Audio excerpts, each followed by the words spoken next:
సభా అధ్యక్షులు హెచ్ఎం గారు, ఈ కార్యక్రమానికి ముఖ్య అతిథిగా విచ్చేసినటువంటి మా ప్రియతమ నాయకులు మంత్రి మా వివేక్ వెంకటస్వామి గారు, అదేవిధంగా మరొక ముఖ్య అతిథి మా పూజల హరికృష్ణన్న గారు, అదేవిధంగా మా గ్రామానికి ముద్దు బిడ్డలు, మా పాఠశాలకు ముద్దు బిడ్డలు అయినటువంటి దొంతల సుధాకర్ సార్ గారి, మా దైవ సమ్మానులు రాములు సార్ కానీ, వారి కుటుంబానికి కానీ, అదేవిధంగా అధికారులకు, మా మిత్రులకు, ఆస్ట్రేలియాలో ఉంటుంది మేము పుట్టిన గ్రామంలో మా సంపాదనలో కొంత భాగం పెడదామని చాలా తక్కువ మంది ఉంటారు సార్ మన దేశంలో.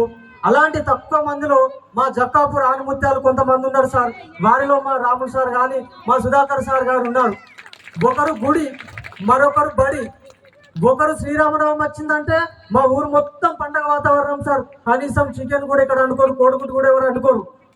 స్కూల్కి వచ్చిందంటే మా సుధాకర్ సార్ ఒకరు బడిని, ఒకరు గుడిని తీసుకొని మా గ్రామాన్ని అభివృద్ధిని మరింత ఒక 10 మైళ్ళ ఇంకా ఎక్కువ దూరంగా ఈ రోజు వారు తెలియజేస్తున్నారంటే నిజంగా మేము జక్కాపూర్లో పుట్టినందుకు వారందరికీ కూడా కృతజ్ఞతలు తెలియజేస్తున్నాం సార్. అదేవిధంగా సార్, తెలంగాణ రాష్ట్రంలో ఈరోజు కార్పొరేషన్ ఇన్స్టిట్యూషన్స్ ఉన్నాయి. కార్పొరేషన్ ఇన్స్టిట్యూషన్స్ అంటే పిల్లల రక్తం దాగే ఇన్స్టిట్యూషన్స్. అలాంటి ఇన్స్టిట్యూషన్స్ పొద్దున 6 గంటల నుంచి రాత్రి 9 గంటల దాకా ఉంటాయి. వాళ్లకు పోటీగా పొద్దున 9 గంటల నుంచి కేవలం సాయంత్రం 5 గంటల వరకే ఎలాంటి ఒత్తిడి లేకుండా, ఎలాంటి ప్రలోభాలు లేకుండా, ఇబ్బందులు లేకుండా కార్పొరేట్ విద్యా వ్యవస్థకు ఒక ఆపోజిట్ లో మాది కూడా ఒక గవర్నమెంట్ జెడ్పీహెచ్ఏ స్కూల్ వస్తుందని చెప్పి వాళ్ళకు ఛాలెంజ్ విసిరి ఆ ఛాలెంజ్ నిరూపించుకొని ప్రతిరోజు పత్రికలలో వస్తున్నటువంటి మా కళాశాల బృందాన్ని కూడా మేము మా గ్రామ ప్రజల తరఫున, కాంగ్రెస్ తరఫున వారికి శుభాకాంక్షలు తెలియజేస్తా ఉన్నాం. అదేవిధంగా సార్, మన గవర్నమెంట్లో మా ప్రియతమ నాయకులు మంత్రివర్యులు అవ్వడం, ఒక సున్నితమైన స్వభావం, బాగా విద్యావంతులు, వారి తండ్రి గారు దేశ రాజకీయాల్లో గొప్ప నాయకుడు, సున్నితమైన స్వభావం ఉన్న వ్యక్తిని ఈ రోజు మా రేవంత్ అన్న మా సిద్దిపేట ఉమ్మడి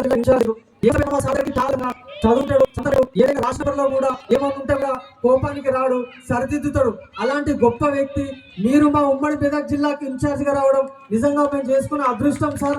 మీరు ఎలాగో మా జక్కాపూర్ గ్రామంలో వచ్చారు కాబట్టి మా గ్రామ సీతారాముల ఆశీస్సులు మీకు సదా ఉంటాయని చెప్పి మేము అనుకుంటున్నాం సార్, ఆశిస్తున్నాం సార్. అదేవిధంగా మా హరికృష్ణకు తెలుసు జక్కాపూర్ అంటే వారికి ఎంతో ప్రేమ సార్. అలాంటి ప్రేమ ఉన్న ఊర్లో మేము ఒక రిక్వెస్ట్ సార్, నేను బహుశా డయాసిది కాకపోవచ్చు, మా గ్రామానికి సంబంధించిన కొన్ని పనులు ఉన్నాయి సార్. ఆ పనులను కూడా త్వరలోనే మీ దగ్గరికి వస్తాం సార్, ఒక రిప్రజెంటేషన్ ఇస్తాం. కొంచెం జర జక్కాపూర్ నుంచి వచ్చాము అంటే జక్కాపూర్ అనగానే కొంచెం మా వాళ్ళు అన్నట్టు కొంచెం దగ్గర తీసుకొని వాళ్ళకి ఏ సమస్య ఉన్నా మీరు తప్పకుండా పరిష్కరిస్తారని తెలియజేస్తూ ఈ సందర్భంగా ఈ కార్యక్రమాన్ని నాతో పాటు కొంతమంది ముందుకు నడిపించినటువంటి వారందరికీ కూడా పేరు పేరున కృతజ్ఞతలు తెలియజేస్తూ జై హింద్.